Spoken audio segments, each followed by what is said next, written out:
কক্সবাজার শহরের কলাতলী এলাকায় জমি নিয়ে বিরোধের অভিযোগ উঠেছে।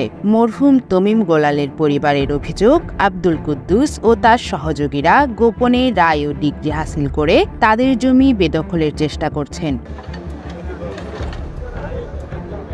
তমিম গোলালের ৩ স্ত্রী, ৬ পুত্র ও ৫ কন্যা রয়েছেন, কিন্তু ভাই বোনদের বঞ্চিত করে আব্দুল কুদ্দুস তার ছেলেকে বিবাদী করে ২০২১ সালের মার্চে একতরফাভাবে মামলা করে ডিগ্রি নিয়েছেন। এতে অন্যান্য ওয়ারিসদের পক্ষভুক্ত করা হয়নি। তমিম গোলালের নাতি মিজানুর রহমান ও এনাম জানান, কুদ্দুসের পক্ষ থেকে সন্ত্রাসী নিয়ে হুমকি দেওয়া হচ্ছে এবং অন্যত্র জমি বিক্রির চেষ্টা করা হচ্ছে। আমরা মূলত আজকে প্রতিবাদ জানাচ্ছি বিগত ১৯৫৮ সালে ১৭৪৮ নম্বর দলিল মূলে ফরিদ মালিক তমিম, আমার দাদা তমিম গোলাল সহ ৩ জন, ওনার মরণে ৩ স্ত্রী, ৬ পুত্র এবং ৫ কন্যা সহ মোট ১৪ জন ওয়ারিশ।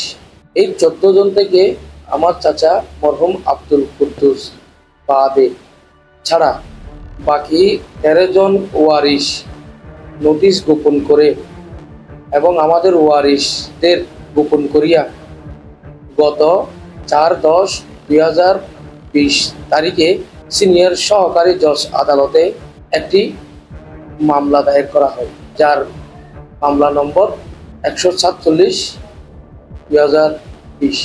এই মামলার প্রেক্ষিতে গত ১০/৩/২০০১ তারিখে ২০২১ রায়ু ডিগ্রি লাভ করেন একতরফীয়ভাবে।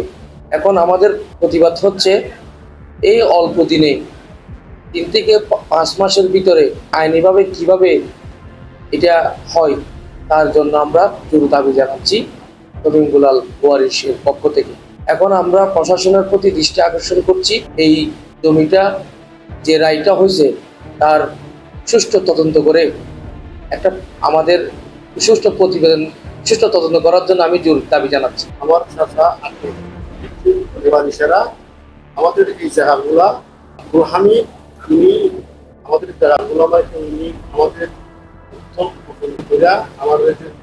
আমাদেরকে বাদ দিয়া এই জায়গাটা অন্যভাবে নামযোগ্য করিয়া জায়গাটা দখল করছে। অন্যদিকে আব্দুল কুদ্দুসের ছেলে হামিদ দাবি করেন, তারা আইনানুগতভাবে আদালত থেকে ডিগ্রি পেয়েছেন। এটা হচ্ছে কোর্টের বিষয়, এখানে ওই যে যা যা করার এগুলা কোর্টে করছে, ঠিক আছে। এখানে ওই যে ওই কার ওয়ারিশ কার কি, এটা হচ্ছে যার ইচ্ছা করে সে যেমনি পারে যারটা সে নিবে, যার ইচ্ছা সে নিতে পারবে। আমি কারোগুলো নিছি না। এটা হচ্ছে জানা না জানা এটা না, আপনার ওই যে ওই যার ইচ্ছা সে করতে পারবে। আপনাদের সবাই যে করতে হবে তা না, সবাই যার যার মতো সে করতে পারবে। এখানে কারোর জন্য বাধা থাকে না, সবার জন্য উন্মুক্ত, যার ইচ্ছা সে নিতে পারবে, কিন্তু বেশি না নিতে হয়েছে। মরহুম তমিম গোলালের পরিবার এ বিষয়ে সঠিক তদন্তের মাধ্যমে প্রয়োজনীয় ব্যবস্থা নেওয়ার দাবি জানিয়েছেন। News desk, CCN।